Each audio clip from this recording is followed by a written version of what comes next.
remember the first time I played against him, and I walked out on the court, and I looked at him,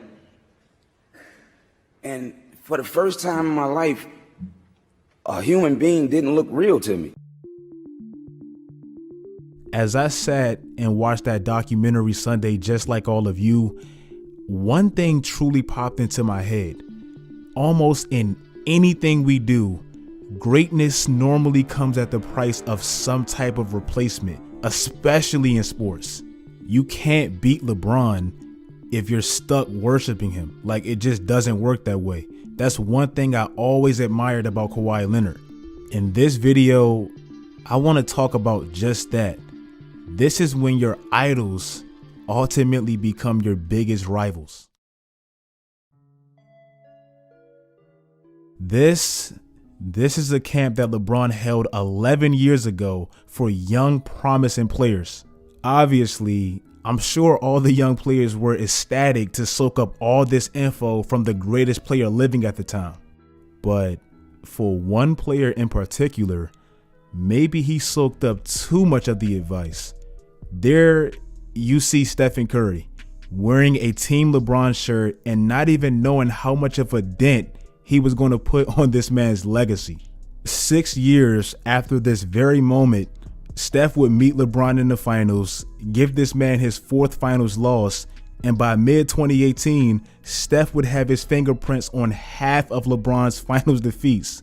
I'm sure when LeBron came to this man's college games, never could he imagine that. Also in that video, you see another player beside LeBron coaching the young players. If you couldn't tell, that's Chris Paul.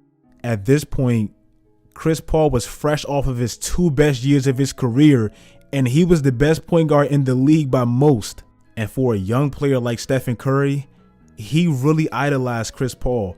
He even participated in this man's camp in 2010 while he was already in the league. Those camps are typically held for young college players, but he participated because he wanted to soak up that info. And as odd as this may sound, Chris Paul was somewhat of a rival for Steph way before they even played each other. Stephen Curry, he's never been the prototypical point guard, and a lot of scouts pointed to a player like Chris Paul as the set standard for your point guard running a show. Back then, it wasn't many Stephen Currys, Damian Lillards, Trae Youngs just walking around, so some people saw Steph as a volume 3-point shooter with not the best playmaking skills, not the best defensive skills, and some people were iffy. Steph Curry even came out and said during his rookie year, with all the doubters and all the critics he faced, Chris Paul was like a mentor for him, and he idolized his hard work and his preparation. And as crazy as this is to even think about, it was even the point where Chris Paul and Steph almost got traded for each other, and Steph seemed pretty okay with it. He said it's just good to be in the same conversation with a guy like CP3.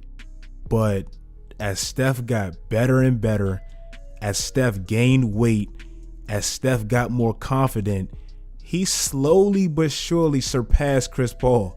The Warriors and Clippers met in the 2014 playoffs, and the Clippers were heavily favored, and they took Game 7 in like 2 minutes left to beat those young Stephen Curry Warriors.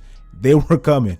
And after that series, I think Stephen Curry got a whole new level of confidence because he just knew he belonged.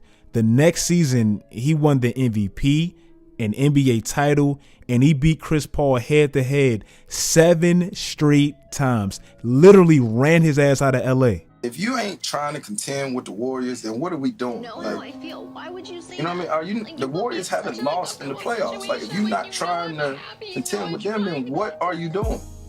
And if you really look at it, Stephen Curry completely took Chris Paul's spot. If you ask someone in 2014 who was going to be the point guard of the 2010s, they would have easily said Chris Paul, no doubt. But if you ask somebody in 2019 who's the point guard of the 2010s, yeah, you get it.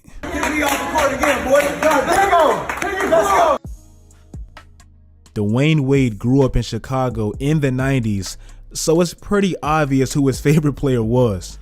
Unfortunately for Wade, he got drafted 2 months after Mike laced him up for the last time, so he never got to play his hero.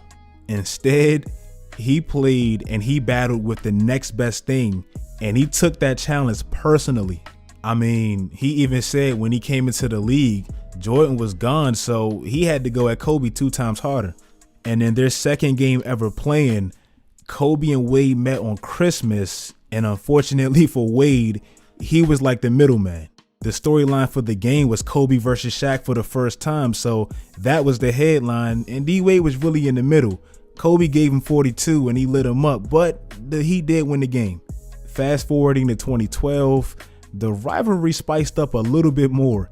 Dwyane Wade accidentally broke Kobe's nose in the All-Star game, and Kobe took it personally. Now, as we all know, Kobe was different, man, so he didn't cry about it. He put on a mask and he finished the All-Star game, something he had to do. But he definitely circled his calendar. He was like, bro, I love it. Kobe and Wade would meet a few weeks later. Kobe wore that mask and Kobe lit his ass up. And I mean fadeaways, post moves, pump fakes, any which way he wanted, he schooled D-Wade. He only had 33 points, but he did it so efficiently, and he only had 3 layups. So that just shows the dominance in the game. D-Wade and Kobe, they had some great battles during their careers, and D-Wade actually won most of them. But Kobe's wins, they just hit different, man. He'll go past Wade, the follow away, all even. Dribbling, has to put it up with the buzzer, banks it in, oh, he banks in the 3. I love it. You what? He's like, I love it. Shaquille O'Neal coming out of LSU, he was unreal, like made in a lab type stuff. The NBA really hadn't seen a man that big and that massive, so active on both sides of the ball. I don't even think people understand his last year in college, he averaged 5 blocks a game. Like, he was on everything. And if you ever notice, one player that Shaq always refers to as his biggest idol is Hakeem Olajuwon. Hakeem was so great because offensively, I mean, he could just abuse your big with his post moves and his crafty moves and all that. And then defensively, he can just eliminate your big. So he was hard to deal with. And in 1995, Shaq's 4th year, he would finally get a chance to play his idol on the biggest stage. And let's just say the teacher won, and the teacher won bad.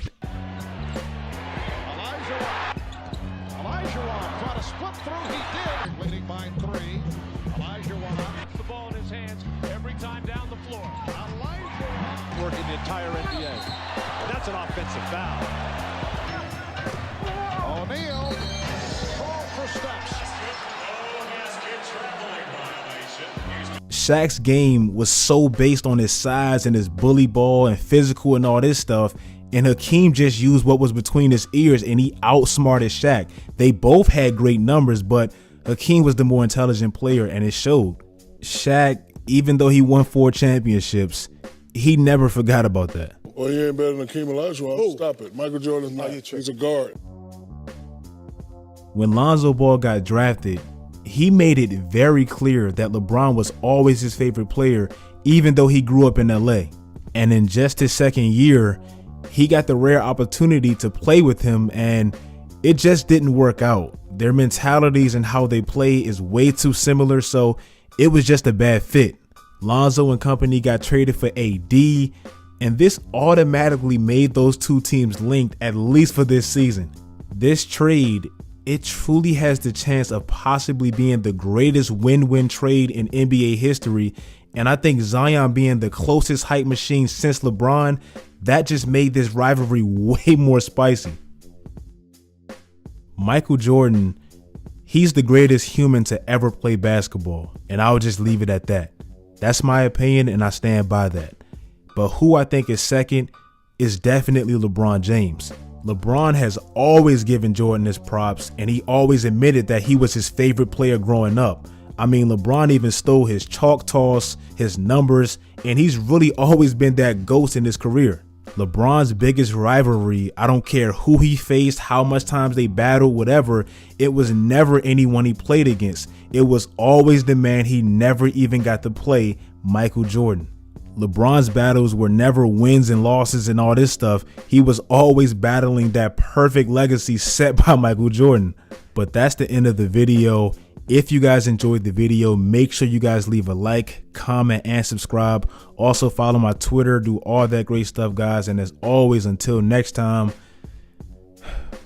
stay tuned.